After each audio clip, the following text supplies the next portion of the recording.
How's it going, everyone? This is Yxlarb, and welcome to another podcast, YAB podcast. I'm here with... Bosniancheese. Except not really here with. We're pretty far apart right now. Yeah, pretty much the farthest apart we've ever been. What is it? About 400 miles. Yeah. So that's... Well, not ever. The farthest we've ever been apart for a video. One of us was in Bosnia while one was in Idaho. Yeah. Several times. Yes, multiple times in our lives, and that's the record. Yeah. We're going to have to try to beat that. We can go a little bit further. Technically, a little bit further. Yeah, anyway, like guys, Serbia. I think this is the first video that we've done together in I don't even know how many months or over a year where one of us didn't say something about being the senior co-host.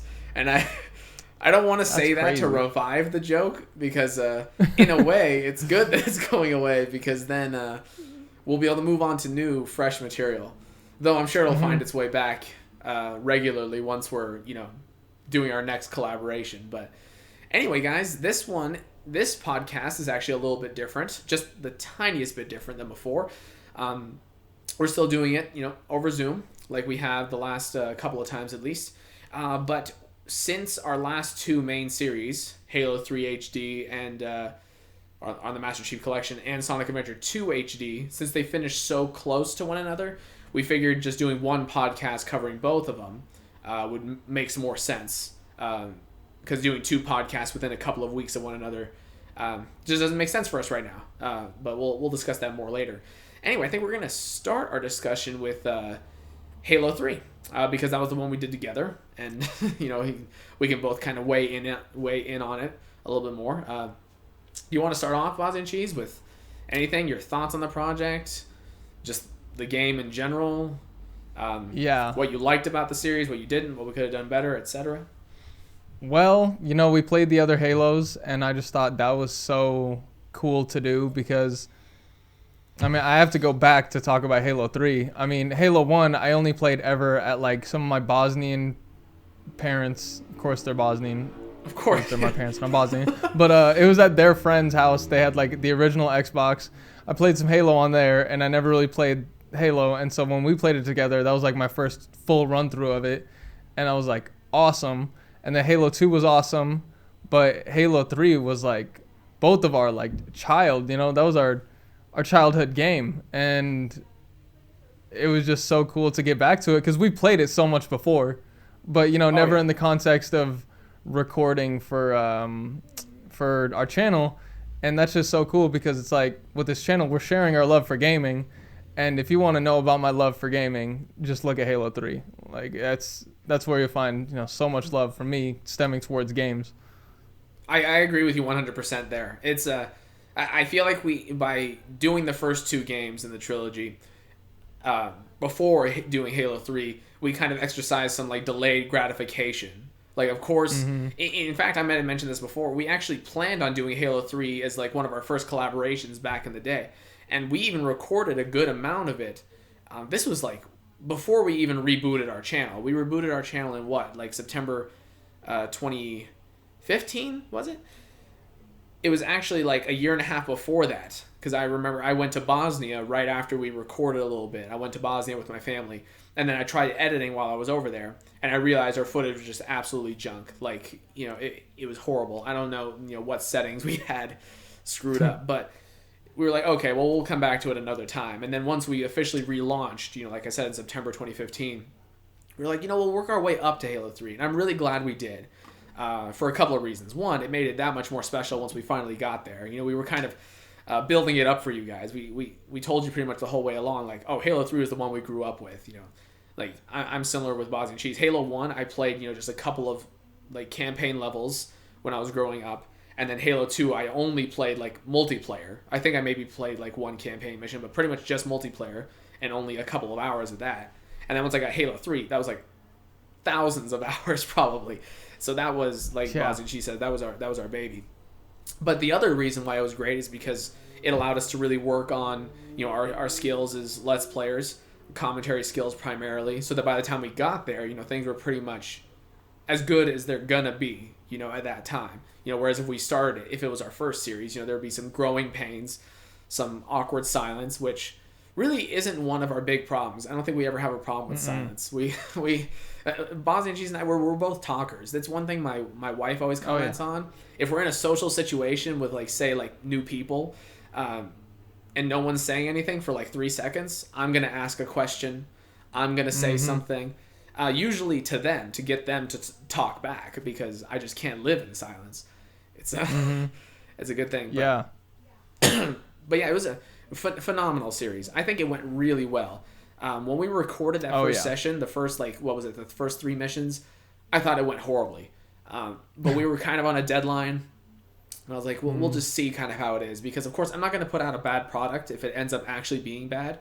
So rarely is it that way, though. I don't think we've ever recorded a video and thought like, oh, that just wasn't good enough. I mean, there's always the case where, you know, we forgot to, you know, actually hit the record button, and then all we have is just commentary, or where, you know, like we forgot to turn the mic on or something like that. You know, in those cases. But or like my issues with the new game I'm recording right now that I can't tell you guys about, but I had some issues with audio distortion, and I was like, oh, that's not good. But the commentary was there, you know.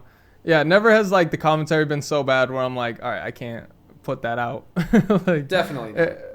Yeah, and but I like what you said about, you know, prepping us for like Halo 1 and 2, prepping us for 3 being great, because that's exactly what it did. When we hit 3, you know, we were just so in stride with our commentary, with our Let's Playing, and we didn't need to be in stride with Halo 3. You know, because we played that as a kid. It was just like the perfect recipe for, I think, a great walkthrough, because we didn't have to focus on the game so much, you know, and everybody knows Halo 3, so we didn't have to, like, we don't got to explain the story to you. Yeah. And it just, like, let us have so much fun. Which I did, definitely. I know you did. Oh, yeah, no doubt. It was just a blast playing that. Yeah. Playing Halo 3 for us is like riding a bike. You just jump in. I mean, you know where the enemies are going to come from. You know where all the weapons are. There's, like, so few secrets. It's like, you know, like playing Resident Evil 4 for me. You know, the reason I can do those, you know, crazy challenges Resident Evil 4 is because I know the game so well. That's how Halo 3 is for us. I have so many memories tied to Halo 3. In fact, probably on at least a monthly basis, because you guys know I'm a nostalgia junkie, I actually have to go to rehab to fix this problem. Seriously. where they give it to you in smaller doses to kind of wean you off. But, like... so something that you guys might not know is I'm a huge 3 Days Grace fan, and I always have been since their, you know, first couple of albums, you know, when I was, you know, significantly younger, like middle school. And it was late middle school, early high school that we were playing Halo 3 a ton, us two. And that was around when their third album, Life Starts Now, came out. So I have a huge connection between the songs on that album and that game. And of course I still listen to the album all the time. You know, I just have my Spotify on shuffle all the time. So when a song comes up, like, it almost always connects me back to something that happened in Halo 3, because I always played the music while playing it. That's a funny thing about me. I make a lot of connections with the music I listen to things that are going on at the time, which is probably not a unique thing to do. I can't help but think about Halo 3. So it's been on my mind a lot. I love that. Like, I definitely, like, I'm not one to listen to music and play video games at the same time, just because I don't know, like, I have to get like 100% into it. But I just know every time I think of 3 Days Grace, I associate that with Halo 3 too, just because I know it's that time period. Yeah. Like, there's just certain things about that time period in my life. Like, one of my other friends is actually, who I think introduced me to 3 Days Grace, also introduced me to Halo 3. Oh, shoot. Yeah. And so, we like showed me 3 Days Grace on the bus, and then he got Halo 3, like his dad got it for him when it came out, and I just watched them play it first, and then, you know, came by later, played some games, and and so I don't know, like, it just all in my mind ties into this one period of my childhood. I know the house I lived in, like, I know, like, all this, Man, I love that house. I love it. We need to go back and just tell the people, like, oh, hey. Oh, actually, my brother Andy, I'm pretty sure one of his friends' families lives in that house of Bosniancheeses from when he was Shut up. Yeah, Did you tell me that before? Yeah, I think I did tell you that. Yeah, when we were down there, when I was down there, I mean, visiting, just like, what was that, a month ago? Month and a half ago, however long that was. Yeah, no, he mentioned that. I was like, oh shoot, yeah, we should go back there and check it out. But actually, on the topic of childhoods and Halo 3, I remember the first time I watched my friends play Halo 3. It was at one of my friends' birthday parties. And middle school birthday parties were the best because you'd go there, there'd be like cake, a few outdoor activities, but you spend most of your time just inside playing video games, which is what I wanted to do at the time. And Halo 3, of course, was on the docket because that was huge. And I was too afraid to play it. It's weird to say because first of all my friends were amazing at it, so I didn't want to get my ass completely handed to me. I was very like introverted as a child. I didn't want to be embarrassed either. But I also felt like I haven't worked my way up to this game yet. I haven't earned the right to play it because it looked just so epic. Like all I had played by that point was pretty much Nintendo stuff. Like I had a Wii, I had I pretty much played in very specific niches. I was always playing Sonic games, Mario games, Zelda games, Metroid, whatever. Halo was in a totally different league. It was like going from high school to college. I was like, oh, I'm not ready yet. I gotta work my way up. I'm not ready. I see that. There's no Nintendo game that's as epic as Halo 3. Certainly not. Yeah, no. Yeah. In fact, there's so few games that are anywhere near as epic as Halo 3 specifically. I mean, I think I was talking to somebody about this in a comment on one of our videos. I was like, you can take any cutscene from Halo 3, put like any epic music against it. You don't even need to put music against it because they already have epic music in there, and it just gives you such a triumphant feeling. Like, oh wow, this is it's like Bosniancheese said before. It does a good job of giving you perspective. Of course, as the Master Chief, you can feel very overpowered, and you feel like you are the UNSC. But then you see very specific scenes where the frigates will come in and all the big airships will be around, and it's like, wow, yeah, obviously we couldn't do this on our own, just as the Arbiter and Master Chief. We need it's like a team effort, so you feel like a cog rather than the whole clock, and they do a good job of doing that. You really feel the whole war going on. You do, the whole thing, especially when you see just the size of the ships. It's nuts. Halo does scale really well. Right. Yeah. You gotta wonder, is there just one person piloting a frigate? Like one person's behind the wheel and that's it? And then, just imagine the perception. It's like, okay, there's 2 planets here. Can I fit between them? Whenever they're coming in at you from space onto the planet's surface, it's like, how do they get it where they're just 10 or 20 feet above? They're gonna have 1,000 cameras on that thing to and sensors. Well, probably. And whatnot. Yeah. So it's probably all pretty much autopiloted. Oh, I'm sure. I'm sure very rarely do they pilot the whole thing on their own, but it's very interesting. Yeah. What else about the series?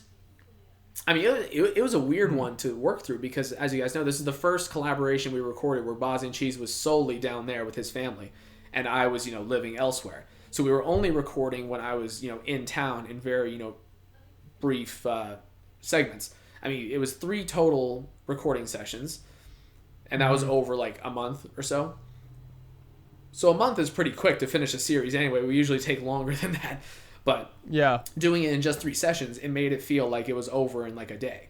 It's like, oh, usually by the time you get to a finale episode, the final episode, you're like, wow, it's been a long journey. He's like, I remember, when we started this, I was still in college, and now it's summer break. It's like, but no, it was, it was all the same. So it didn't feel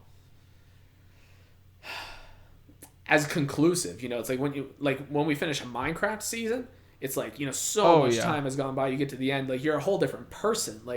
No, literally, a whole different person. The commentary's got to be so different between the first and last episode, and the feelings about the world and everything. But with Halo, I've felt the same exact way about the game my entire life, which is it's just awesome. Exactly. It's just fun. It's just Halo. I mean, Halo just means something to me, and it means something to me because of Halo 3. And doing it all in 1 month definitely, I think made it better.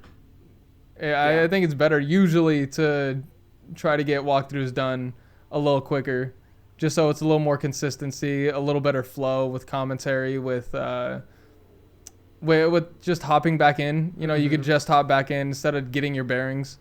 Yeah, you know? that's definitely true. Getting your bearings and trying to remember, like, oh, did I say this one thing before? Should I say it? What if I repeat myself? You know, it's so I definitely get that. Yeah, but yeah, Halo 3 was a great one. You know, all of our Halo games. If you haven't watched our other walkthroughs and you just watched Halo 3, I highly suggest watching those first two. They're great. They're some of our best series that we've done. Definitely some of our, I can't even say some of our best collaborations, because honestly, all of our collaborations are gold. If you only have a certain amount of time to watch videos, you're like, oh, I can't watch, you know, all the solos and all the collaborations. Just watch all the collaborations. Like, those are just like the top. Agreed. They're top notch. But I think that it's good that, you know, the channel is called Yxlarb Bosniancheese. I hope that leads people more into watching the collaborations if they're gonna watch anything. You know, if they're gonna watch just like one thing or two.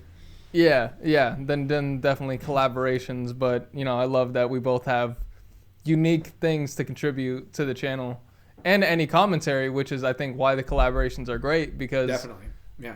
We just pump each other up. Yeah, it's not even like the choice of game or like our gameplay styles. You know, like, we're not even the best at video games. You can watch a million other people who do a much better job than we do.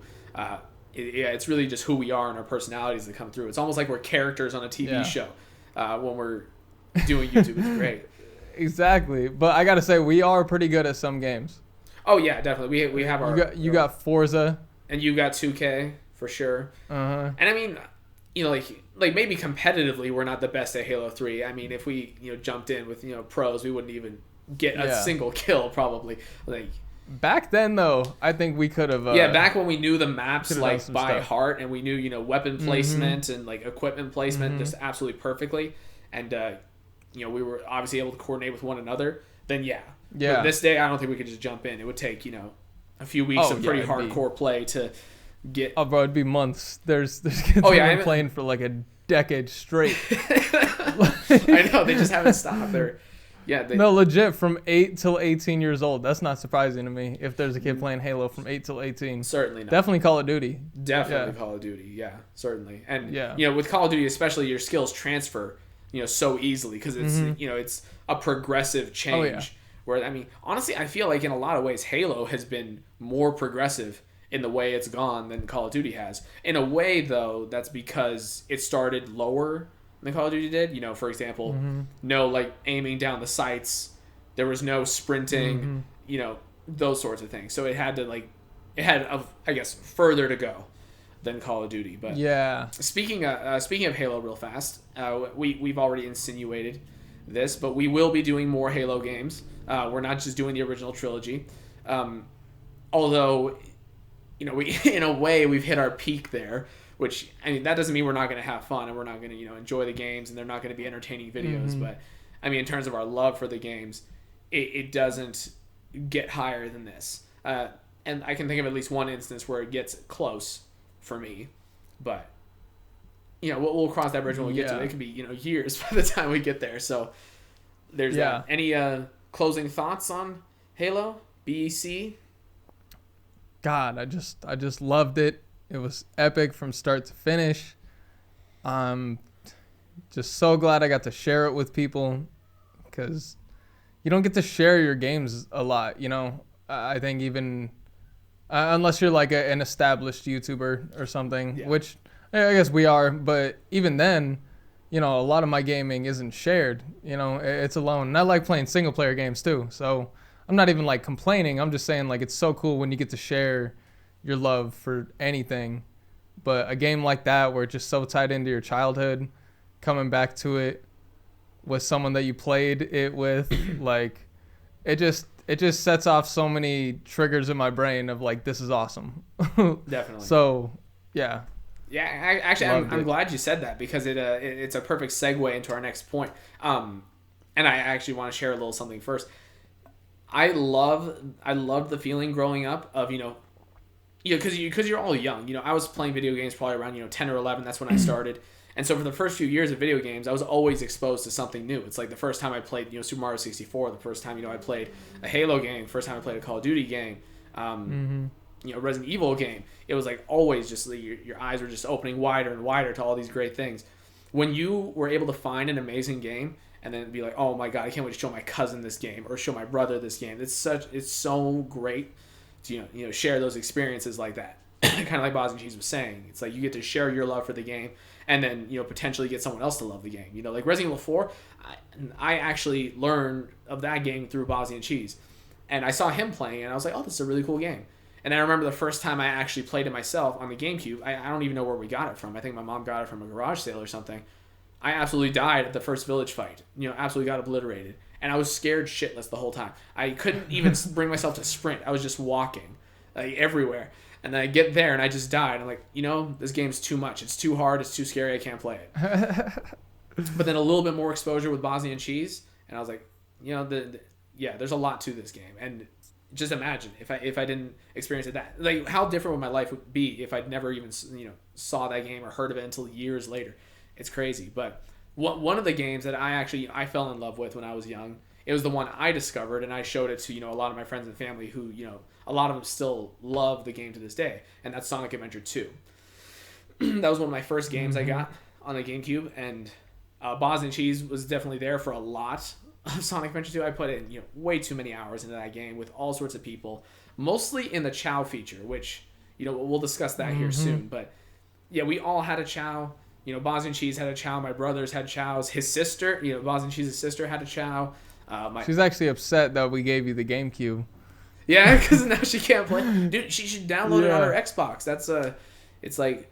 It's on Xbox? Yeah, that's actually what I did the series on. I was on Xbox One. Wow. Wait, is it on PlayStation? Yeah, the HD version is on both. It's the premiere, not premiere. It's the best version.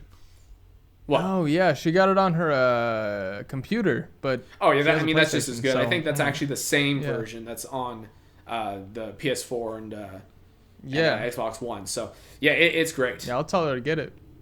Yeah, well, one thing that's kind of annoying, and I don't think I addressed this in the series, but I think it's $12 for the game, and then $8 for the Chow feature. And now, when you think about it, it's like, actually $20 for all of that is a fair price for, a new, like, remastered version. I mean, $20 for a full game, you can't complain about that.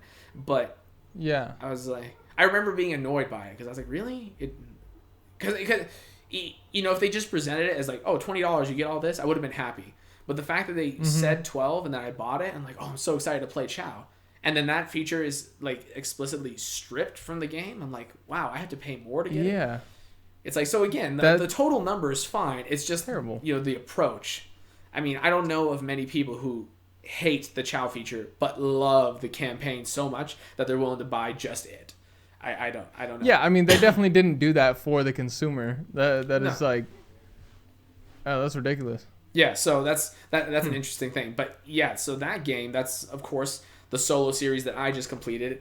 That's another example of how I exercise delayed gratification on this channel. That has been the first series I've done twice in my past. Over the last 10 years, twice on YouTube has that been my first walkthrough.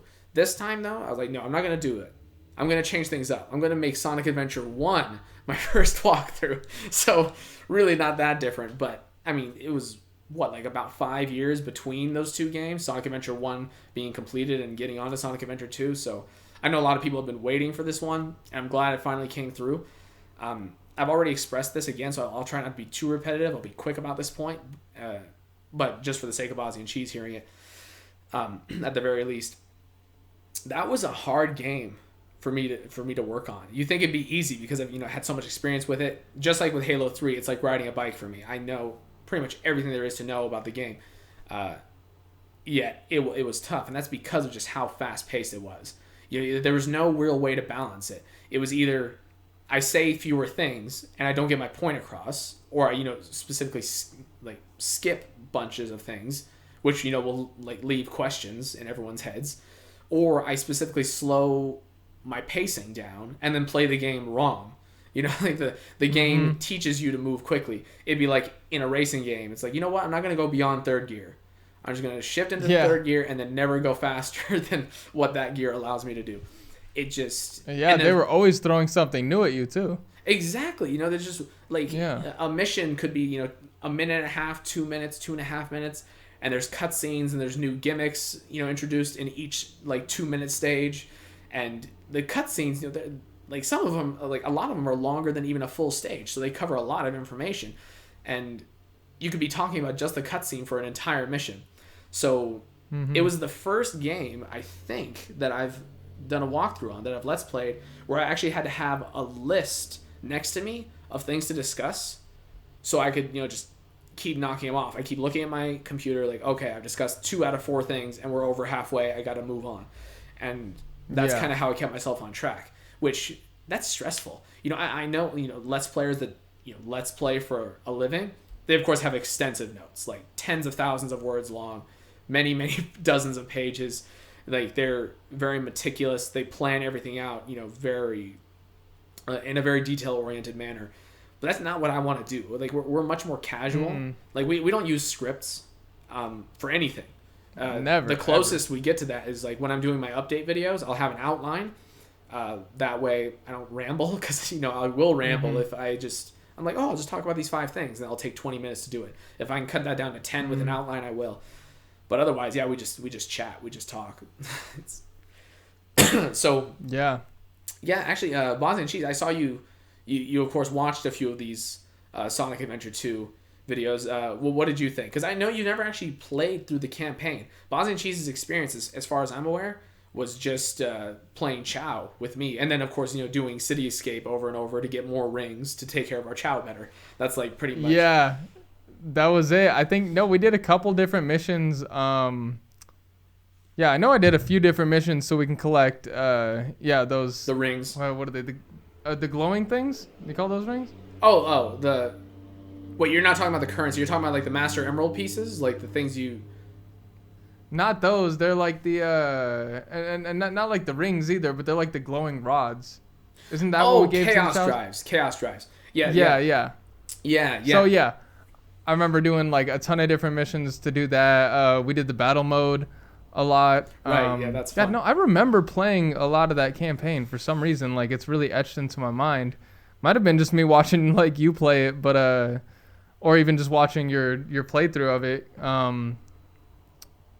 But yeah, no, I love the playthrough of it. I loved seeing you talk about every little detail of it.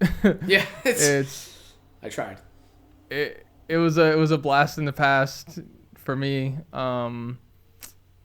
Just seeing that, and then also seeing how you played it, I was like, man, he is experienced. Like, he knows what he's doing. Like, my God, did you do a whole walkthrough, or did you play through it before you actually did a walkthrough of it? Yes, and actually, something you guys might not know is every time I'm about to play a game, every time I'm about to let's play one, whether it's a collaboration or a solo series, I always play through the game first.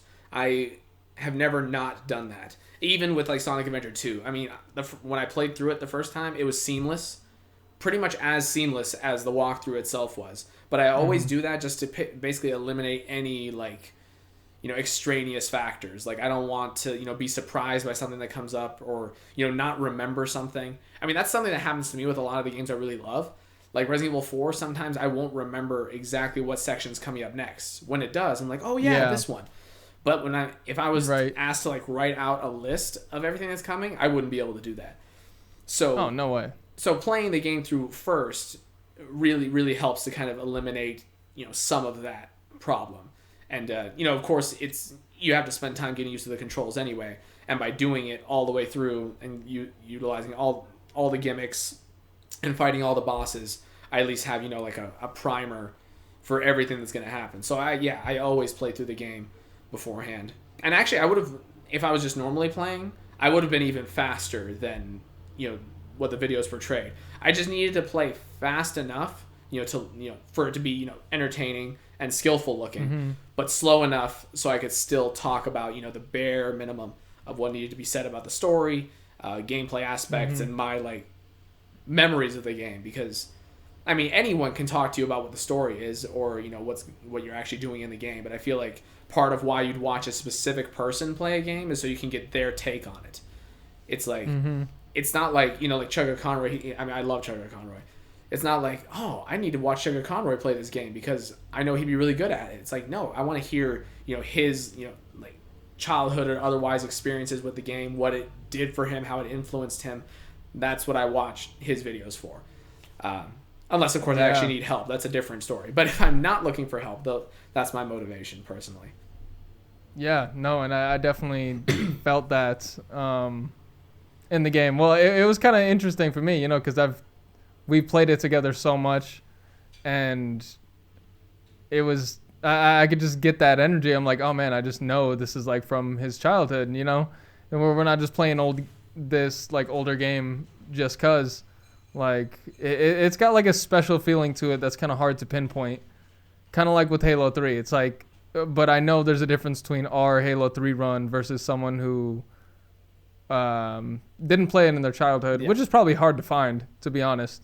Yeah, everyone did, but but yeah, no, it was so cool to see. I love that energy, and yeah, no, it's funny that you played through every game beforehand, because I try to do the exact opposite. Yes, I mean, and if I played the game before, I just don't, I don't do it at all. But yeah, so it's kind of interesting. I think I go into like an analytical mode when I do a lot of things, but especially watch our YouTube videos. I just go completely analytical, and I'm like, oh, geez, this is like, I don't know. I'm just analyzing every little thing. I'm like, oh, the commentary, I like the commentary here, like this and that. Like, I think your commentary was definitely on point for this one. Oh, thanks for like saying that. Everything. Yeah, no, everything definitely was smooth. No, I appreciate that. And that goes with I gotta say one more thing. Yeah, that goes with just being good at the game. It's the same thing with Halo 3. I wanted to say this earlier. When you're so good at the game, you don't have to think about the game, and you could just focus on other things that matter as well. It kind of just lets you expand. And so that's super cool. And then I'm sure playing it right beforehand too, even though you played it as a kid, like it is just so second nature that you can explore your own commentary. Like, was that something you were doing? You were like, hey, how can I like commentate different, or like were you just looking for things to talk about kind of differently? For this game, yeah, specifically. I usually, like I said, I don't plan the commentary, but for this one I had to, just because of the limited time frame that I had. And it goes against my nature as a rambler. I'm very like the positive way of saying it, I guess, is I'm detail oriented. I can't I have to work all the way through it. I guess that comes from kind of rebelling against how my dad was. He gives the simplest answers to anything, no matter how complicated the matter might be. It's like, how do I install this door? It's like, oh, you just lift it and then you just screw it in. That's it. It's like if I told any of you that and you've never installed the door, you wouldn't have a clue. Like, you'd be like, oh, how do I hold it while screwing it in? Like, I don't get it. It's like, I just told you how to do it. So yeah, the exact opposite of what my dad was like. So that's part of it. But but yeah, definitely had to change things up a little bit for this one, and it was stressful. That's the kind of thing that stresses me out, is having to. I love to plan, but I hate needing to plan. That's kind of the difference here. Is it's difficult, but I mean, you saw how short the game was. I think there was just 12 videos in the campaign. I think that might, I mean, aside from the Nerf games, never mind. It is definitely in the bottom half of the of the games we've done in terms of length, at least. Of course, there's going to be plenty more in terms of bonus videos, which just to tell you right now, I'll be more specific later, but that's going to cover Chow stuff, including some Chow stuff with Bosniancheese. So we're going to do a little bit of a collaboration there. And then also some collaboration stuff on the 2-player mode with Bosniancheese. And finally, just the rewards that you get for 100% completion, and everything you get on the way to that, all the I guess mostly relevant things. So I've got a lot more work to do. It's kind of crazy to think you can spend 4.5 hours on a game, finish the walkthrough, the campaign, and then spend another 100 hours getting literally everything else in the game. It's like, I mean, it probably won't be 100 hours. Probably be more like, I don't know, 30 hours. But still, it's so much longer than the amount of time you devote to the campaign. So I think it's going to be fun, though. It'll be my first time I've done it. So there's something new. Speaking of that was one thing I wanted to address. the differing styles between Bosniancheese and I. So like he mentioned to you, he doesn't play games through on his own before doing his Let's Play. And I think it depends on the game we're talking about, but let's take... which Assassin's Creed did you do before? I've forgotten the name of it. Unity. Unity, right? Because there's so goddamn many. I can never remember their names. I know. It's like it could be anything. But yeah, so he did Unity, and that was your first time playing through all the way, right? Like you had played it a little bit before, but you had never beaten it. Yeah, I think that was it. Yeah. I'm pretty sure you at least that you said that back then. But like what Bosniancheese is doing there is he's showing you, his like a brand new experience. It's like seeing him play through something for the very first time. It's gonna you're gonna see his genuine emotions in response to what what he sees or what to what's before him, and that's just super cool. Like most of the time I'm playing games that I know just so well. I can think of so few games I haven't done that for. Like there was Forza Motorsport 7, but that's different because it's just another Forza game. It's there are going to be some differences and it's going to look a little better, some new mechanics, but pretty much it's just more Forza. And so I can just dive right in. Just like with the 2K games, Bosniancheese could dive into another one and he probably won't have anything crazy to share with you because it's just more 2K. But by playing Unity blind like he did, he was able to, provide a different experience than, my Sonic Adventure 2 series, which I played through, hundreds of times. It's just different. It all depends on what your goal is of the series. And there are definitely games I can think of that I would do blind. I would contemplate doing blind. But it makes me nervous to do that because the way I do series, I like to plan to answer any questions that might come up. And I like to know everything about the story. I want to be able to, reference things back. So if I'm really, like let's say there's a big reveal at the end of a game. If I know what that reveal is, then everything that comes up before then, I can make a note. Like, oh yeah, make sure to, it's like, oh, mention that this was foreshadowing to this. It's like, oh, like this might have been a slight reference to that. It's like, whereas if I play it blind, that might come up in my head, but if it's a longer game, like an Assassin's Creed game, it might just go completely over my head. And I would have to rely on, people in the comments to kind of apprise me of all the details I've, looked over. And I like to just kind of have like a full experience. If I can 100% a game, I will. I feel like that's totally different than what, Bosniancheese wants to do. In fact, like, why don't you go into it a little bit more, why you approach games the way you do, and why you don't 100%. Aside from the obvious, it being tedious, unnecessary, etc. Yeah, I just I feel like commentaries are more fun when the person is having fun, like the person commentating. And like I just personally have more fun in the first playthrough of something, especially because I love like RPG games and games that are heavily story based. I think this is something I found out about myself. I love good storytelling, Yeah. And I kind of like the idea of the audience. Like if I'm confused about a story, you can be confused with me, or you can laugh at me if you actually know what's going on. It's like either way, it's gonna turn out good. And I kind of like just bringing the audience along, like with me for the ride, having the same experience that I'm having. So, because sometimes I feel like I can have thoughts in my head and then not be able to communicate them well, so you aren't having the experience that I'm having. So if I'm playing things like right off the bat and I just have my reaction, then you're just having the same exact experience as me, which is like just, I don't know, like real and authentic. It did, I think, backfire a little bit in Unity. There was some parts where like I was confused and the story wasn't making sense, so I wasn't really having the best experience. But to be fair, I think Unity's story was a little weak and hard to follow. And that was definitely just one of the weaker Assassin's Creed games. Yeah, I can absolutely second that. Like, anytime you were confused, I was probably more confused than you. Like, really?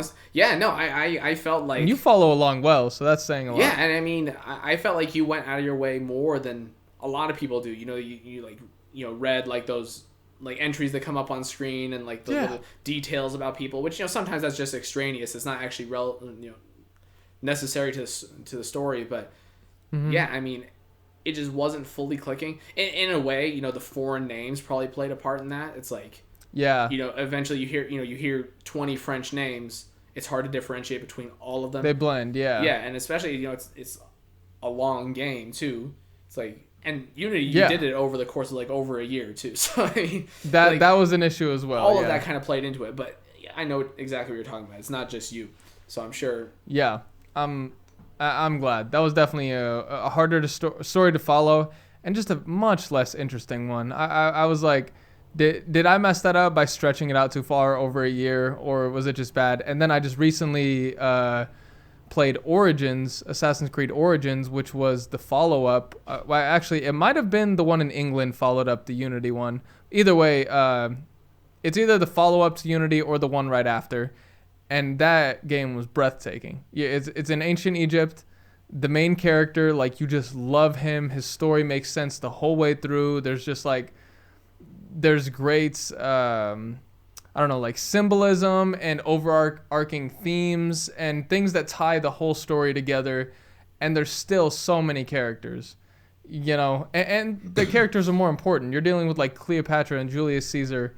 And in the French one, it's like, it's names you kind of like, you might know, but not that many. Like, there's like Napoleon. Napoleon was huge for sure. Yeah, exactly. So like, it was just a ton of people that don't matter at all, and probably matter in history. Some historians are watching this like, that motherfucker. Like, I did my whole like college thesis. Yeah, I know. My PhD on this, but that was just a weak game where it backfired. But I am doing this new game right now. I'm in the middle of just did another session today, and I'm doing the same thing. Did not play it beforehand, and the story is very clear, and I'm having a lot of fun just blind running this, and I don't think the commentary is being hurt at all. Really just the technical issues kind of hurt the commentary, but I like the blind run a lot, because I feel like I have like a commentary going on in my head all the time. So it's like, if I can make that more colorful with my experience that I'm having, that'd be great. I don't know. Definitely, yeah. So just listening to what you've said, I can pretty much glean two points. These don't encompass everything you've said, but pretty much it sounds like, if you've already like, fully experienced the game, like if you already played through Unity all the way through, and then you're playing through it again, like, it doesn't sound like you're gonna do what I do, where you have like still a generally positive experience. Of course, this is assuming that Unity had a better story, but it's that you'll have like at best a neutral experience. Am I correct in saying that? Where it's like, if you're going to play through it again, it wouldn't necessarily even be positive. It would just be kind of neutral, and you'd be kind of going through the motions. Whereas if it's like a blind run of that game, at least you have fresh eyes and something to discuss. Whereas otherwise you'd just be going through the motions. I think it would be positive. Like, if I did Halo 3 alone, it'd be a very positive experience, even though I didn't, or played it 20 times by myself and then 20 times with someone else. But it almost feels like the peak experience if the story is really good. Okay. Which is usually what I'm going for, is games with stories, unless it's like 2K, but every game has a story in 2K, Right, yeah. Okay, so I see. Yeah. So you're going for that peak experience, just the best that it can be. It would still be good otherwise. Okay, so that clears that up. The other thing is that, if you were going for 100% or trying to do every side quest or whatever, that would just kind of, obviously that would be a lot less casual. That'd be much more, hardcore. And that would kind of take away from the fun factor in a way. And now I can empathize with that. So to take our TMNT 2003 series, that's one of the best games to do a walkthrough of, because even if you never played it, it's just, like a hack and slash game with a fun little story. It's like humorous, and you don't really have to worry about very much. You don't have to think like, oh, have I gone down that way? Is there something important that way? It's like, worst case, you miss out on some, like concept art. You can just enjoy the game, kind of sit back and just have good commentary. Whereas if you were trying to go for every single thing, it's like now you're constantly distracted by that goal. It takes away, from the commentary. And it just, if you weren't commentating, if you weren't doing a YouTube video, maybe it'd be more fun because it would enrich the experience. It's encouraging exploration and, really, learning the game. But in the moment when you're making the video and you're trying to, make shorter videos and trying to get a move on, it's like, it almost feels like an interruption. Is that the sense you get from that? Yeah, and the way I've always done it, if I've ever even 100%ed a game, I'd always just play the game normally and then like pick up everything else after. Oh yeah. And yeah, so like if there's something close, I might go and get it or whatever. But and Assassin's Creed just had way too many things. Like that's the Assassin's Creed would just take forever. I know I'd be just like Googling things. It wouldn't be fun. I think, honestly, I'm a little selfish in this area too, just because I want it to be really fun for me. I want, I just want YouTube to be really fun for me. I want it to, because that's the only thing that's really going to keep me coming back. Maybe more so that was actually my thought process back then. Something needed to be fun for me to want to do it. It was kind of like a childish thought process. Yeah. I think these days I would have no problem 100%ing something if I thought that, people would appreciate it. And, if people would appreciate it. But a lot of the time I'm playing like older games where, like you can find another 100% walkthrough that's going to be much better, like cleaner, put together. And I guess it probably stems from like an earlier thought process I had because we've been doing this for a while. Yeah. So I think early on I'm like, oh, it's got to be fun or I'm not doing it. That was definitely my thought process the younger I was. Yeah, we said that a lot, especially early on because, time is limited. It's like you can see we've been doing this now for 5.5 years since our return. And we're still nowhere near done with all the fun games we want to do that we've like had in mind. Yeah. It's like, if we took the time to do, like 100% on every game that we've done, or like to do, like the most like, the most modern games just for the sake of, obtaining an audience, then we wouldn't even get to this, half the stuff that we want. It's like, it's already looking that way, even though we've been very selective. So yeah, I get that. But yeah, actually, I figured we could probably make this podcast a little longer just because it is kind of a double header. So, yeah, that would why not? A little bit more in. One thing I totally forgot we haven't even mentioned yet is Bosniancheese in his new house. He's in a new. You probably noticed he's at least in a new room. You might have not noticed a new house, but it's definitely a new room. Yeah. Oh man, it's where to begin? Yeah, where to begin? Because I think our last podcast, which was I don't even know when that was. Was it in January, December? I have no idea. But but back then, we were talking about the idea that, you were going to be going to a new house or that you were going to be, like building a shop at the old place. So that's where we last left them off at. Yeah. So that shop never worked out, and it sucks because my family actually like laid the concrete down, and then the city was like, hey, you laid that within like the ordinance lines, like you too close to the fence from your neighbors, you can't build there. Yeah. And we're like, dang. And so I don't know, I guess my parents just decided to move. I am living with my family right now, and I have a really sweet setup. There's just so much to say that I'm gonna struggle to try to keep it within the bounds of relating to the channel. So in my old house, I was in my niece's room that got converted into mine. She never slept in her own bed and never really went in there anyway, so it wasn't a huge deal. And it used to be my room. So the only thing was everything was pink and there was like stuff on the walls. And I was there for a long time in that kind of way, pretty much since COVID hit to up until I don't even know if it was a month ago. So pretty much a year. Long? That's a year. Yeah, because it was March 2020 was when it got real bad here. So. Yeah, so pretty much a year, and that year really felt like just a whole transitionary period. Like that's what it felt like the whole year. I was just it was just a transition because I didn't even take the stuff off my niece's walls, and it was all this like little like girly stuff, and I was sleeping in her bed that was too short for me. I had like hardly any room to do anything. Like if I wanted to like work out or something, I literally had my bench in there, but I had a bookcase, a desk, a different table for music. This sounds like it must have been a big room, but it really wasn't. I just did really well with the space. I put my electronic keyboard next to the bed. It was almost as long as the bed, and I had to put it next to the bed, so I had to climb into the bed from the foot of it. There was just like no space to work with. I mean, there was a little bit. I got everything done, but it was hard to like prioritize like or separate things. Everything's kind of mushy. It's like when you look at your phone, you have all these different apps, and then you end up doing like Facebook and Instagram. So it's like, I go into this room and I have all this different stuff. I have my music stuff, my workout stuff, my keyboard, my games, but I end up just, not doing anything. So, but that was something I, figured out better and better over time. But now I'm in a better space where I have 2 rooms and I'm upstairs by myself.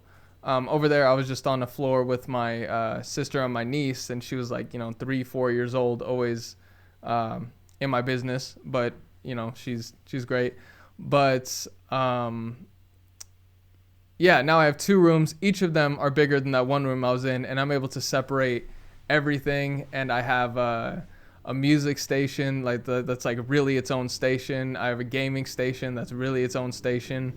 I can have like a gaming setup all the time. Like if I wanted to record over there, I'd have to move everything else out of the way, move a bunch of things around, like move my mic around, and then like deal with my niece being there. And she was like right there too. Like as soon as I walk out, there's like the living room.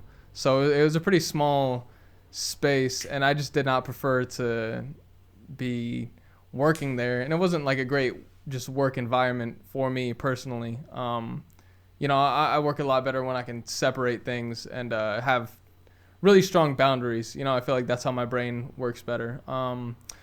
So yeah, now I have that, and I've been going ham. It's about going as well as I could have hoped. Honestly, I love being up here. I never have to be quiet or only really at night because my parents sleep below me. I just don't turn the loudspeakers on. But I love like literally what I do is I move this. I turn around. I face that TV.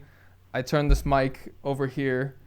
I have a laptop on the floor over there, a really old laptop. I couldn't get like the Mac working with our PVR, so I got that old Mac over there.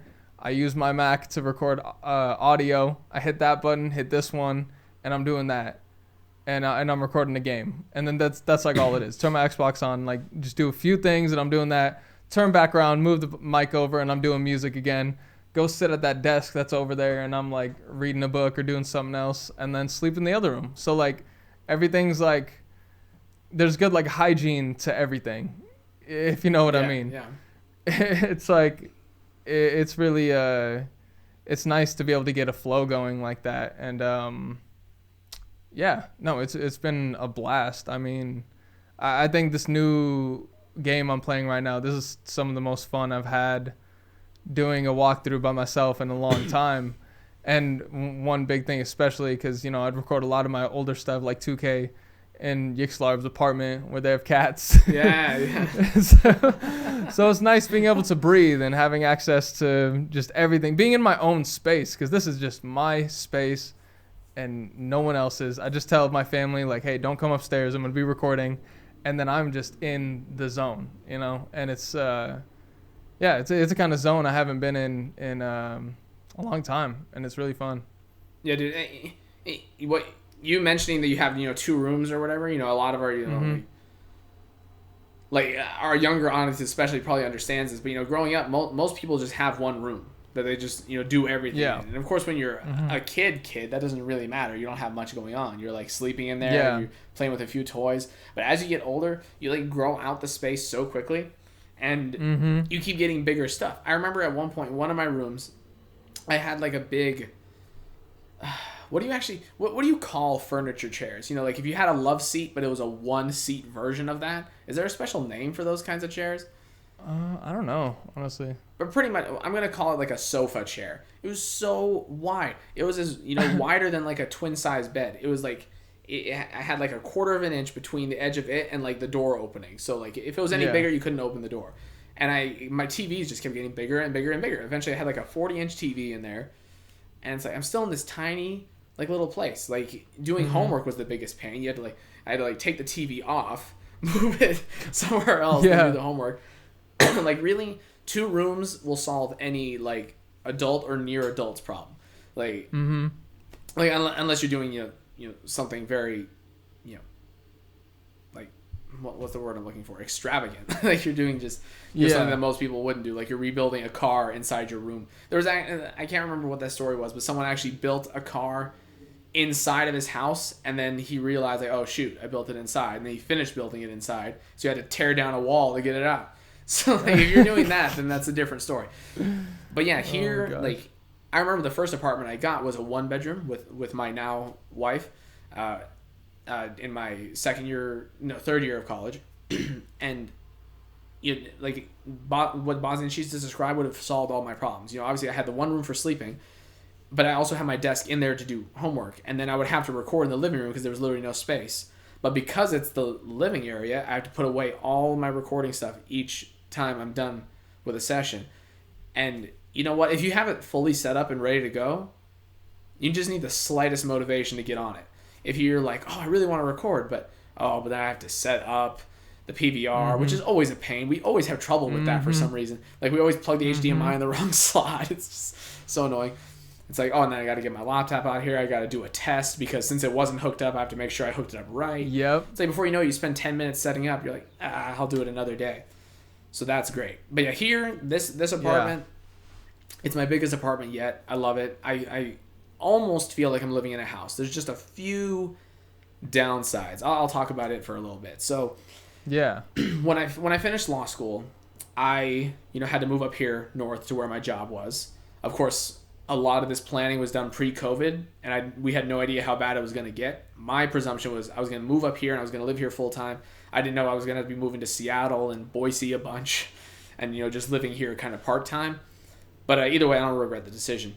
It's much larger. It's like 950 square feet or something like that. So I mean, it's bigger than the tiny house we were just living in. Like back this last summer. Where my wife and I were living temporarily while she was... Oh, that's crazy, actually. Yeah, it's like... Yeah, you remember that house? It's actually... Yeah, because that was a pretty good sign. Did you hear that? Damn, yeah. Yeah, that's a really loud motorcycle. Yeah, it is. But yeah, so... And it's not only bigger, but it's a much more efficient use of space. That other place had this giant middle hallway area between the living room and the kitchen, but there was nothing in there. And there was nothing good to put in there. But anyway, so it's a 2-bedroom, really large bathroom. I have laundry machines, which is huge. I haven't lived with laundry machines in 8 years. It's nice and modern. I have a big, balcony. I have a garage outside, a 1-car garage. And it's pretty much like house living. I only share walls with, I think, 1 apartment technically. If you look outside, the building's wide, 2 apartments wide, but there's so much space in between the apartments side by side. It's you're not really sharing walls. It's kind of weird. I don't know what's in there, utility closets or something. But anyway, there's just a few things, a few general downsides. You have to deal with the parking lot. It's we get 1 assigned space, and then I have my garage, but we have 3 cars. So you always... And there's only a few spots that are dedicated to guest parking or miscellaneous parking, and right now it's not that bad because actually a lot of people have been moving out. But I imagine come summer when leases are beginning and everyone's coming in, it's gonna get just like it was this last early fall. It's gonna be really tough. You might have to park far away. You have to deal with not as much here, but always a smell of marijuana. Apartment living, man. It's seriously, yeah. It's apartment living.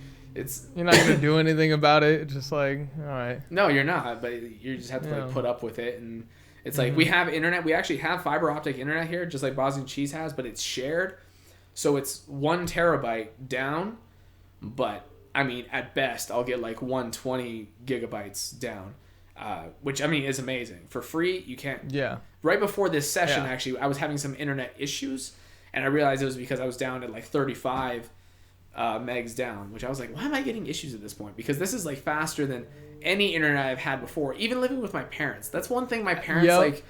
You could probably relate to this, Bosniancheese. That was like one thing they always skimped on was good internet. They're like, oh yeah, we'll just get the basic internet, and then they're always complaining about it. Yep. Not that I know why. Always. It's like the most complicated thing my dad had to do was like download some music illegally.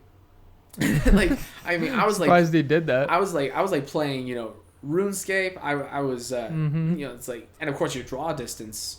Like you can play with like next to no draw distance, but I hated that. Yeah. It's like I wanted to play with a lot of draw distance. So I was playing RuneScape. I was, trying to like get into YouTube, and they're like, oh no, we're just going to get the basic like 20 megs down and share it between, 5 people in the house. And then of course, as we all got older and we started getting more and more cell phones and people were connected to Wi-Fi, because this was, before data was, as cheap as it was. It's like, my God, just buy it. I still think to this day, maybe they have like a 40 meg down plan. So they're like, they've upped a little bit. I'm like, no, I need good internet. I just need it. That 33 down you were talking about, or around there, that would be the best I've ever had in my life, up until I moved into this house and I got set up with fiber optic internet, and it is insane. I'm not even like connected by Ethernet. The modem is in the basement, 2 floors below me, and I'm getting 250 megabytes off Wi-Fi download speed. Dude, and like insane. As much upload, and it's insane. And I'm definitely gonna at some point hook my Xbox up to the Ethernet. I don't really care about the laptop, because anything I have to download on here downloads so fast. Like, I mean, it's insane. But yeah, definitely gonna connect the Xbox, because I thought when I was younger, I was always having connection issues. Like I would have been so much better at games if I did not have like connection issues. Yeah. Like that, and like Halo and everything, like would have been insanely good. I remember both of us, we always had like, so one of us is having like an issue and it causes us to like lose a match or something. But definitely happened way now too it's like often. Now it's like Wi-Fi doesn't matter. I'm just not as good as anyone. Right. Like, it'll never be the difference. Yeah, I guess it's weird to put it in perspective. It's like we're really not that old. We're in our mid-20s. And but so much has changed in our lives. Like, when I was young, when I was in like elementary school, that was when we first got a computer, and it wasn't weird for people not to have a computer. I had like a handful of friends who had them, and it was like, oh wow, you have a computer, that's so cool. It was like a big deal to have a computer. Everyone has a computer now. I don't think I could name a single person who doesn't have some computer. Like a laptop. You have a phone, you have a computer. Right, exactly. And anything. And like we had house phones. That was a big thing. We had house phones. That was one thing I didn't even realize when I was growing up. I remember, it wasn't until 9th grade, so I was like 14, when I got my first cell phone. And even then it was a hand-me-down. And I remember, like my brother's getting phones earlier than I did. I'm like, what the heck? Why? Of course, at the time, I didn't think about it. It's like, we don't have a house phone anymore. Like, you need a way to be able to communicate. So, of course, literal children are getting phones. Because no one has a landline. It's crazy, but yeah, pretty much where I'm kind of getting at with this is when the internet was like coming out, it was just kind of like a gimmick. I mean, I don't want to insinuate that the internet was new when we were young, but when it was becoming more mainstream, I should say, it's like I barely even knew about YouTube. It's like I thought YouTube was just for music. And I was like, oh yeah, I'll go on there for music, but I mean at the time I used iTunes, so it wasn't a big deal. It's like, well, I'll use YouTube to explore music and then download it on, on iTunes, or, I would never pay for them, of course. Yeah. Never get did them. That. Yeah. But yeah, so I understand why, our parents, especially being immigrants who didn't grow up with, like barely grew up with TVs, really find very little value in the internet. Like, it's really just a means to an end. It's like, oh, because everyone's like wants emails these days, I'm gonna send an email. Or because everyone, like no one wants faxes, I'm not gonna have a fax machine. It's like that's the only reason they like keep them around. And and the only reason they want it better now is so that their videos load faster. Exactly. And that's it. Oh. That's it. They're like, hey, my videos aren't loading. I go on YouTube and they don't load fast and they're bad quality. How do I fix this? It's like, oh, well, you gotta get better internet. Right. No, did your mom ever tell you, or your parents ever tell you, like, hey, don't put your information on the internet? Oh my God, because dude. people are gonna find you. It's like no, everyone in the world has all their information on the internet now. Literally. Everything. Literally, it's not even Everything. a big deal. Like, you just put it in anywhere. That was the second thing I heard most often regarding computers. The first thing I heard most often from my parents was like, so, oh, like the computer's so slow, the video's loading so slow, and then you'll be like, you know, like you said, oh, we have to get better internet. They're like, no, you're getting viruses on here, you're downloading. Like, that was the most frequent thing. It's like, hey, did you get viruses on this computer? Are you downloading things? It's like, oh yeah, I downloaded something from my game. It's like, oh, that must be it. We have to delete it, and then they'll delete it, and then it's still the same. It's like, well, you broke the computer. You destroyed it. Like, no, or they're like it's like full. It's full. The computer's full. You put too much on it. Which, I mean, was relatively easy back then. Yeah, and it's only sometimes true though, you know. Oh yeah. Most of the time it was viruses from them clicking on anything. Like they'll click on ads like they're safe. You know, I feel like back then every ad, like even on Facebook, would give you a virus. Like, because now you don't click on ads. You only do it accidentally. Exactly. Like I don't click on ads. Like even I won't click on the ad. If I see an ad and I like the product, I'll Google it. Like, straight up, I will not click on an ad. I don't think I've ever clicked on an ad. It's not worth it. But I mean, back then, I remember ads being very obvious. It's like you are a winner, you know. Yeah, you've heard that, and then they have this like vibrating ad. It's like to really catch your attention. It's like flashing the colors of the rainbow at you. It's like oh, click here to accept your prize. You know, it's just funny how that is. But by the way, can we just talk about this right now? Why is there an epidemic right now with spam calls? Like, why do I get like at least one daily? I even looked this up just the other day. I was like, why is this? And it was just like, it said something, you know, like it said two things. Like, one, the success rate of, you know, phishing right now. It's like, oh, it's been like very, you know, successful, you know, for the scammers. And then it also said something about, what was it? It was something about activity, like cell phone activity. Like, I guess we're at like some sort of like higher than normal number of people being active on cell phones. So it's just like it like makes more sense to go after someone like on their cell phone than like trying to do it over email, like calling them specifically rather than email or on websites or whatever it may be. But I just didn't get a good answer. I was like so unsatisfied with that. And I mean, for a while, I got away from it. I was like, man, I must have blocked every single number out there because I just didn't get any for 6 months. And of course, still, like you, my wife, my parents were like, my God, every single day with these spam calls. But now, I'm a part of that club. So, well, I know that a while ago, it might have been 6 months ago or something. Like it got the attention of Congress or like the Senate or something, and. I forgot which like congressperson said it, but they're like, oh, we gotta stop these like spam calls because they're probably getting them too.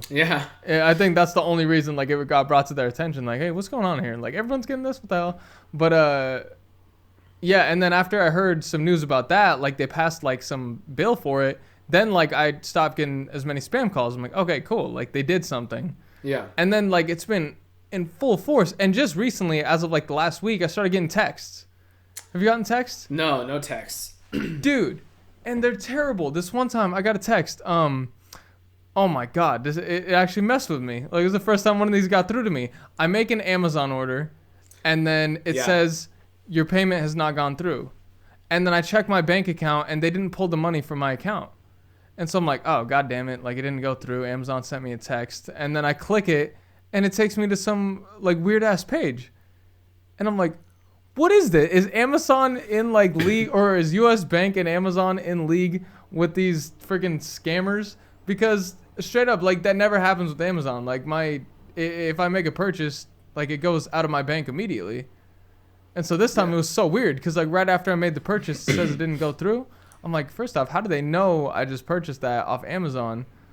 Like they gotta have some sort of in with Google. I know there's been some there's been like data leaks where like, you know, millions of people, one of them from like the credit company, what was it? No, not Credit Karma. One of the people who give you a credit score. Like TransUnion or Equifax or yeah. I think it might have been Equifax, but they there was a huge leak where a bunch of socials, like all information got leaked, and then Facebook recently had a huge leak too. Okay. And there's so many companies like that. That'll do it. I mean, they just store this information and then people hack into it. It's just a matter of time. It's inevitable. And so I think that's probably where a lot of these scammers are getting this info, is they pay for it because it's worth it now. They might have not been paying for it before because it wasn't worth it, but now it's worth it.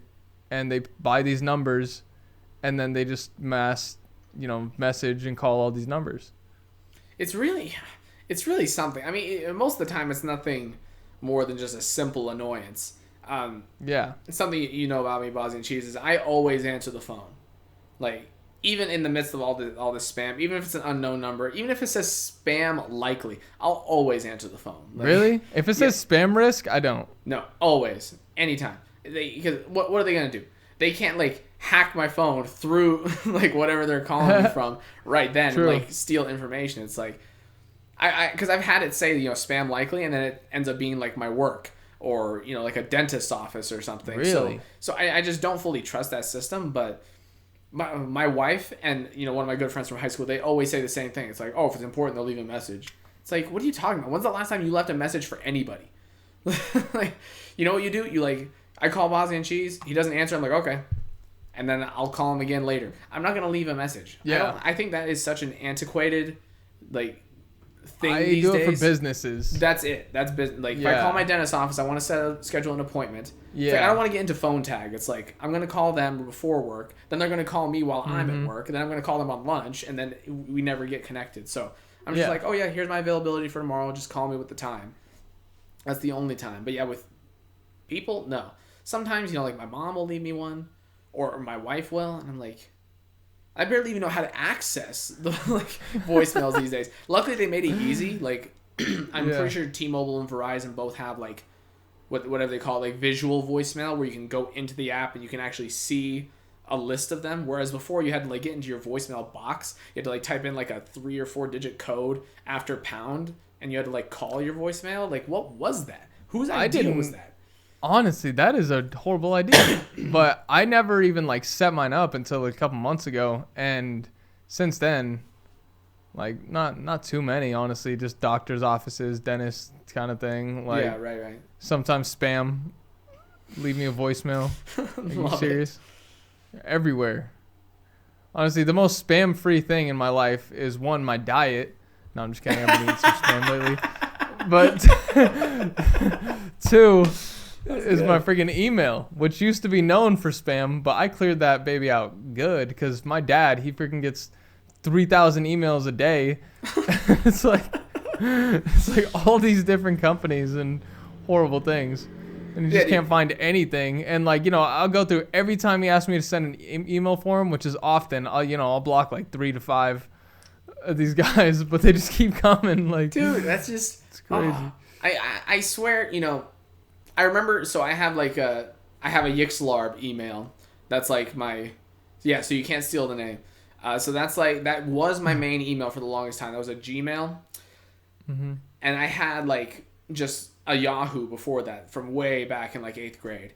And for the longest time, I used, like, my Gmail as my professional mail. I was in high school. What's professional? But pretty much just, like, get the most important emails. Things about, like, a bank account when I got it, appointments, etc. Whereas, like, all my gaming stuff and whatnot, like my RuneScape emails and whatever else, send that to Gmail and, like, YouTube and whatnot. But then at some point, I don't know when, like, I just started getting so much on Gmail, so many things that weren't even related to anything. It wasn't like, like I bought something on Macy's.com and now I'm getting all sorts of Macy's offers. It was like, stupid things like, like medical marijuana or, like, legislation about, like, horse racing, like, just random things, absolutely random. It's like, how did that start happening?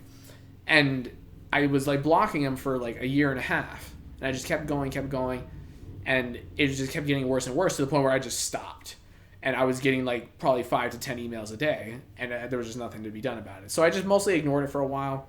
But then I was about to graduate law school, and I was like, okay, well, now I definitely need a professional email because I'm going to be working as a professional. So I opened up an Outlook, and I've been keeping that one perfectly clean. I am getting some spam now. I'm getting some lawyer-specific spam. Like, it's like, oh, we took a look at your website, and we think we could design a better one for your clients. So, call us for a consultation. Or, like, it's like, oh, someone nominated you for the Distinguished Lawyers Division. Like, please accept. Like, I was like, what? There's lawyer-specific spam? If I knew this, I wouldn't have gone to law school. I'm just kidding. I'm kidding. But yeah, it's just, yeah. So, pretty much I just update my email. I just get a new email eventually. And right now I'm using my Yxlarb email, my Gmail, as, like, if I sign up for, like my wife, she always needs to, like, get, like, an H&M discount. So, like, she'll use my emails, like, every one of my emails, and then start sending them there. Like, my professional one's off limits. So, but I don't even bother trying to block things on that other one now. I just send, like if I go to a place that I don't care for, like, my dentist at this point, like, before it was important, now it's not, I give them my Yxlarb email because I just don't need to be hearing from them. Like, that's funny. Yeah, but yeah, anyway. I don't know. I guess I have one professional one that I'm I basically have my professional one. I send a lot of junk to my school email if I like need to use something.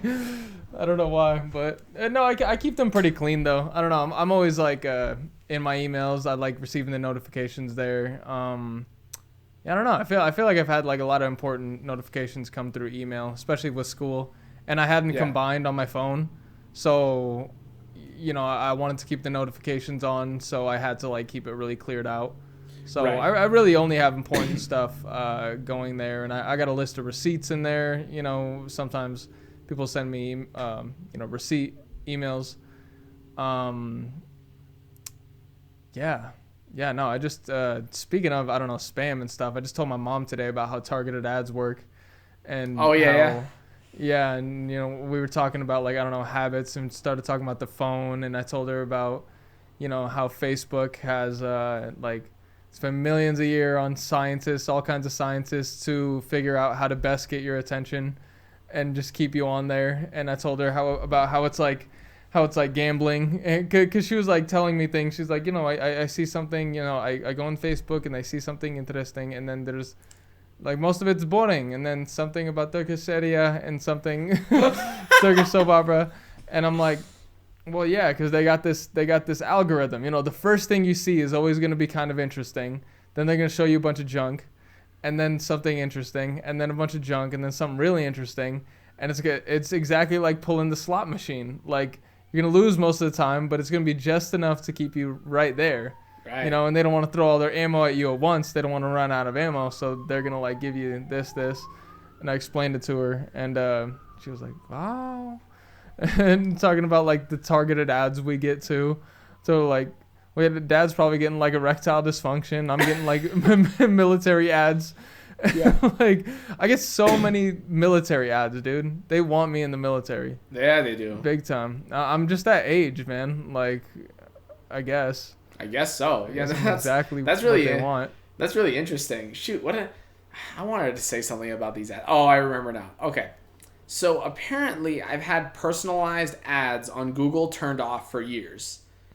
And the reason why I even went into this, because I kept getting these generic ass ads on YouTube videos, which I hate, by the way. I just need to note this. If you have too many ads on your video, you're getting an automatic dislike from me. Automatic. Like, if it's a 10-minute video with 4 ads, dislike. Can you set the amount of ads like that?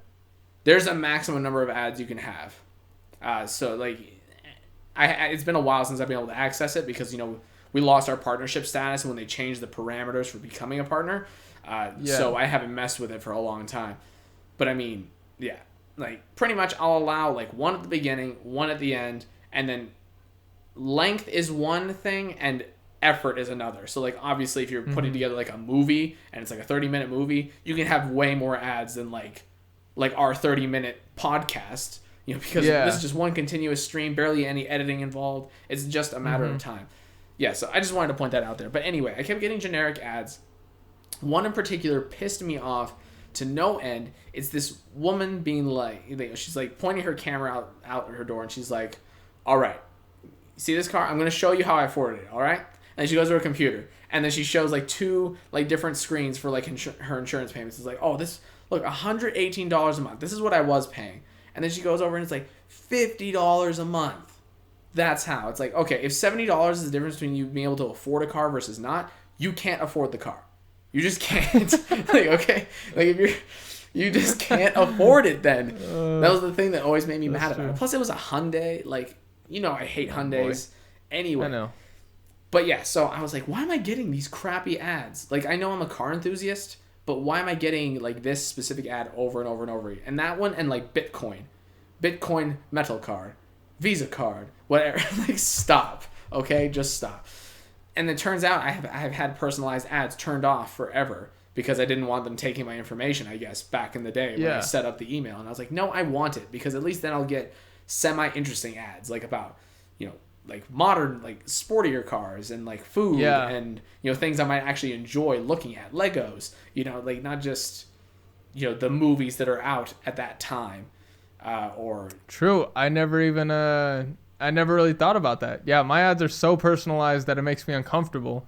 Honestly, I will just like, I won't even like talk about it or anything. Like I'll just have like tight hamstrings and they'll give me like cream for muscle cramps or something. You'll just have them? Yeah. Amazing. I don't even have to Google anything. I don't have to look, like I don't have to talk to anyone about it. I'll just have it and they'll be like, oh yeah, we know what's going on with that. It freaks me out. It freaks me out sometimes, man. I swear to like talk about a vacuum and like start getting ads for it. Like sometimes I'm like, where is this coming from? Yeah. Sometimes I think that, but then then again, I guess they could be doing this on purpose. They could be throwing you off the scent by being just totally off the mark at other times to make you think, like, oh yeah, that was just a coincidence before or something. Like I bought a Toyota Camry. Okay, guys, a Toyota Camry TRD. Just so you know, I'm not the most boring person in the world. Very nice. And for 6 months, I was researching that car and others beforehand. So of course, I was getting car ads pretty constantly, but mostly for like Hyundais and Mazdas. It's like, first of all, Hyundai, like, what are you even thinking? Like, there's not a chance. I'd pay $30,000 for some air before I pay $30,000 for a Hyundai. Seriously. Air in a bag. Yeah, that's just air in a bag, air in like a car-sized box. Like, that's, yeah. And I just kept getting those. It's like, okay, well, they think I'm shopping for a car. They know I'm shopping for a car. It makes sense. But now, ever since I bought the Camry, I'm getting nothing but Toyota ads. It's like, look, I already bought it. Like, I'm in. You got me. Like, yeah. It's like, you're not going to convince me to buy another one now. Like, every single day, everywhere I go, no matter what website. And, like even from Toyota themselves. I've had the car for 2 months now. And I just got a letter in the mail that was like, oh, congrats on your new Toyota. Get to know it. Like here's how it all works. It's like, you just now sending me this? Like, you should, I don't know. It just... Like I said, they might be doing it on purpose to throw us off the scent so we don't get too suspicious that they're bugging us. That's the thing. They're never off the mark with me, except with the military ones. I'm just not interested. No. But and they're so goddamn cheesy. It's propaganda, like, to the extreme. Man. It just straight up is propaganda. Like, when you see those military ads, it's crazy. Like, we're talking about the few, the proud, the Marines, how... you're a soldier, you're a warrior. They use those kind of words. They use warrior. Like, I mean, come on. Like, it is, it's not great. Yeah. But, yeah, other than that, though, they're never off the mark. It's always something I've been thinking about or looking up. I get a ton of music ads for, like, certain plugins to use in, like, Ableton. Yeah, I bought some running shoes and I started getting running ads. Like, it's nuts, like, the information they have. Yeah, it's amazing. I need to set up more of a presence here. Like I said, I've only had this apartment for like, I don't even know what, 7 months or something, but I've only lived here part-time. I need to do more things in the area. I need to, like, you know, register, like, to vote and stuff, so I don't get, you know, stupid things. Like, today I got a Republican election ad, which, you know, there's nothing wrong with being Republican. It's just that I hated this particular ad, and I'd rather get, like, stupid Democratic ads, because at least then it's like, wow, this is a stupid ad, but at least I can, you know, agree with your sentiment. I'm sure you've all seen it at this point. The Black Lives Matter logo, you know, the contrast between the black and the white, and, you know, like, it's 3-layered, right? It was that, but red, and it said like all votes matter. And I was like, wow, that is tasteless. Wow, really? Yeah, that's not great. That is not great. And then, of course, you know, it talked about the election a little bit. It's like, oh, after the 2020 presidential election, we really, like, if it taught us anything, it taught us that local elections matter.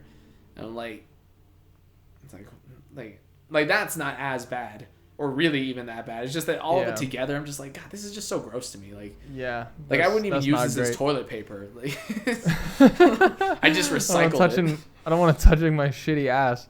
Did you get a lot of Trump ads during the campaign? No, not one. Bro, what? Not one? Not one. I was getting them almost every video. Really?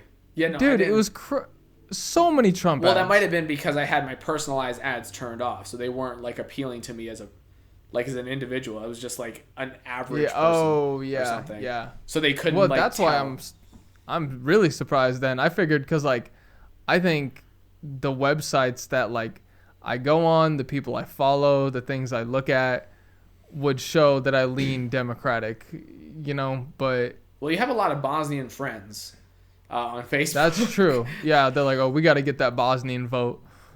Yeah, they do. They do. It's like... Dude, yeah, they're heavily Republican. You don't even got to throw any ads in there. Like... It makes me... They don't even know why. They're so dumb. Like, dude, I just saw, like, okay, there's this fence across the street. I just saw this, like, slightly chubby kid just squeeze through 2 fence posts, like, sneak onto someone's property. Like, I just saw it happen.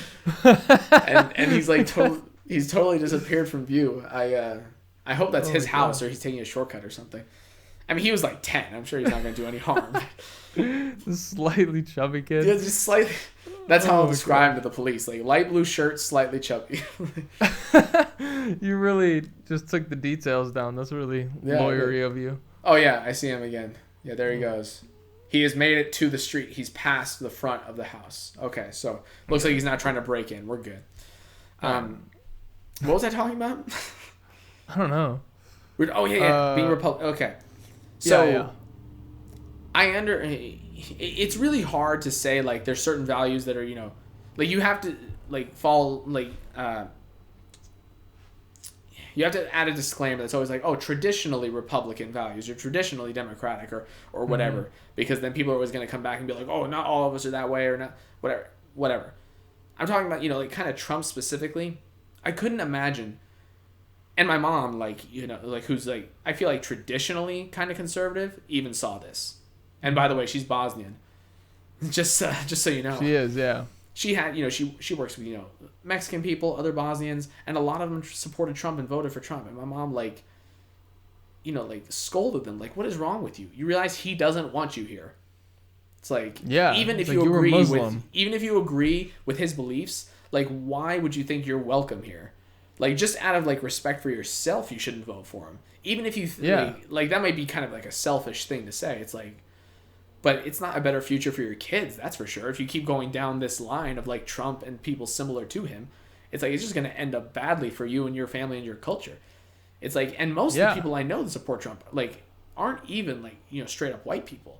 Like, the diehard fans are, you know, like, a lot of my Mexican friends, and then, you know, Bosnian family members. It's like, you're the last people that should be on his fan list. Yeah. Like, it's just... It's kind of astonishing. Well, we can't end this on a political note. Let's no, definitely not. Let's find something else. Something fun and awesome. Lighters. Here, a lighter. See, it's real. I thought you were gonna pull out the AirPods case. Oh no, that's my secondary lighter. No, This thing, I have a big problem with fire. Really? Yeah, yeah. When I was growing up, I liked to light things on fire, like nothing like crazy dangerous, just like pieces of paper or whatever. It was just fun to play with fire. Awesome, yeah. And I like, if my parents were telling the story, they would say I almost burned the house down, but that wasn't even the case. I like let a plastic bag on fire, which was crazy because like the way plastic like retracts back, it almost looks like it's evaporating, like it's just like disintegrating. Yeah. And I dropped it on the ground because of course it was hot, and I like set the carpet on fire, so I had to wake my grandma up, and it was like a whole thing. But you didn't put it out? No, I was like 4 or 5. I like didn't know what to do. Oh. I was really young, and just like 2 months ago, I was at my parents' house, and we were like, my mom has like one of these, candles, just like, a scented candle with like 3 little wicks in it. And we were just taking like toothpicks, sticking them in like the wax, because it's like slightly flammable, and then lighting it and then like sticking it into like a plastic water bottle, and like just for fun. I think I showed up to your house at the tail end of that. Oh, really?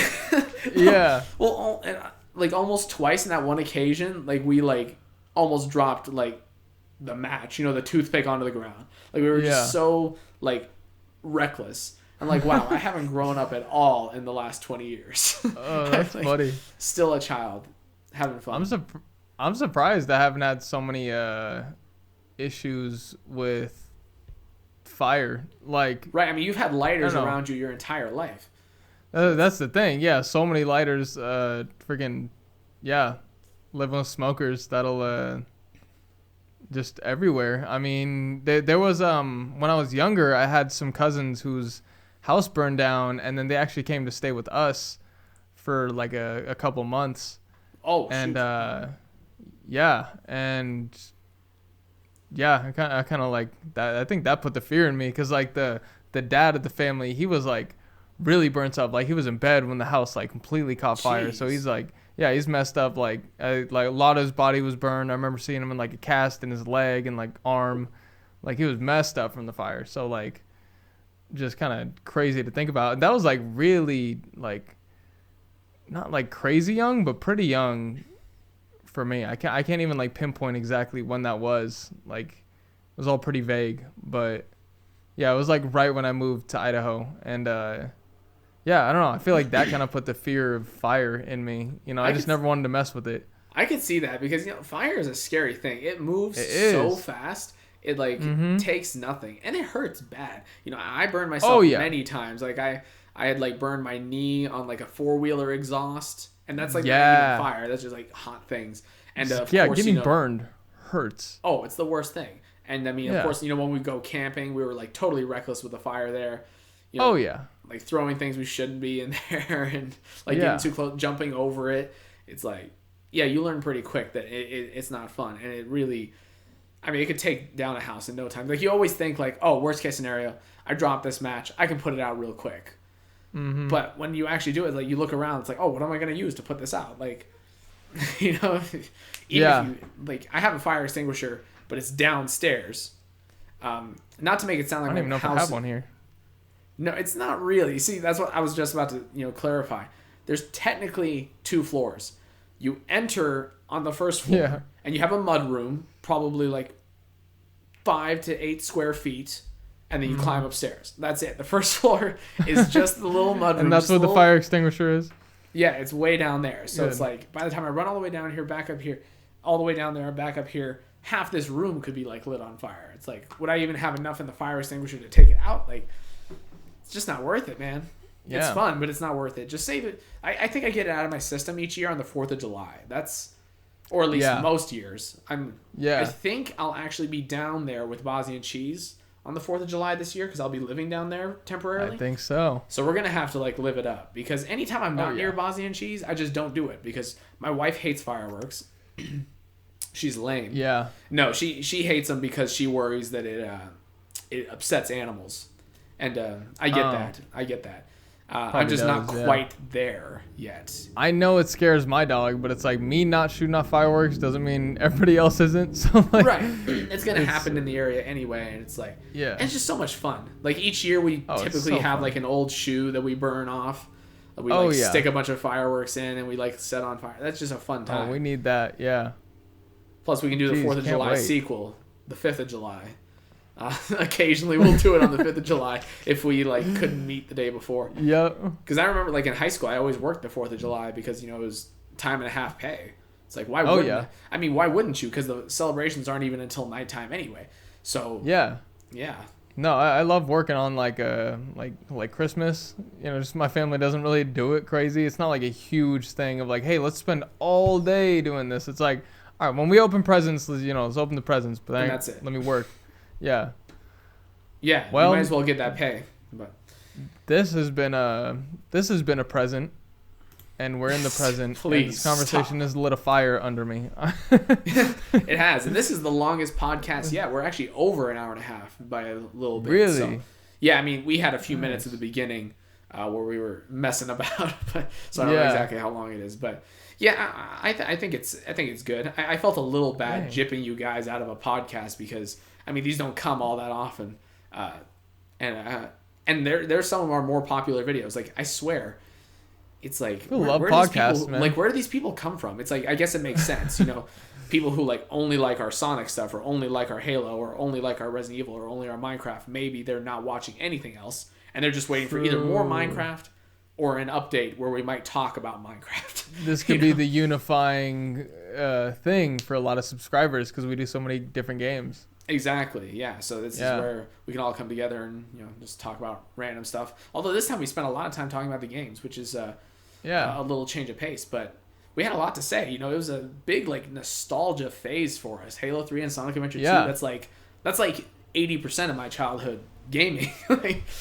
Seriously. Well, I feel like we could have said more, but I don't know. We just kind of letting the conversation flow. It was like, all right, we said our piece, but it's like we definitely could have, found so many more things. Yeah, and if we scripted things in a way that could make that, like better, we could make sure things were perfectly balanced and everything. Yeah. I don't know. I feel like these days, especially like with any YouTuber you find, like automotive YouTubers, whatever, they're all like always scripting things and planning things out very meticulously. And it's like at a certain point, they're always trying to make it feel natural, of course, but at some point it feels so artificial. It's like, I don't even know if any of their reactions are real to anything. Oftentimes you'll see people inserting reactions to things. And, if it's like really obvious, like a joke or it's sarcastic or whatever, that makes sense. But they'll be like, watching themselves play a game and be like, oh, is this going to happen? Is it going to happen? Oh, it didn't happen. It's like, you knew it wasn't going to happen. It's just weird to me. It's like they thought like, oh my God, we can control 99% of things except for our reactions. So we'll just fabricate those. And then it's like 100% real. It's like, I don't know. Yeah. I don't think that's something we're ever going to get into, especially because of how much effort it takes. Like when I think about these people who are doing YouTube, it's like, especially car YouTubers, it could take 2-3 hours to install a part on your car. And then it takes, like another couple of hours to like film it all and like get multiple angles and talk to the camera. And not to mention the, hour or two it takes to script out the thing anyway. And then the edits you have to make to it. It's just so unnecessary. The way we do videos, we just basically it takes as long as it takes to record it. It's like if it takes 20 minutes, it probably takes 25 minutes to edit it or something like that. It's it's a good system. But anyway, guys, I had a great time today. This honestly today didn't start out the best. It was like a hectic with work. I had to go to the dentist, which who likes to do that. Things were just piling up by the end. I was like, man, I don't even know if I want to do a podcast, but man, it was just an absolute blast. I love it. I always know it's going to be great. It's like plans for the weekend. It's like, man, when I made these plans, I was in such a good mood, but now I just want to stay home. And then you go, and it's like, oh yeah, I'm glad I went. Honestly, yeah. But anyway, guys, I guess look for an update coming up to kind of discuss what the next phase is going to be like and when it's going to be coming out. It's I think we're just 2-3 weeks away from that, so we're not too far away. Yeah. Not from the update video, from the next phase. So yeah, this has been Yxlarb. And I'm Bosniancheese. And we'll see you guys next time. See ya.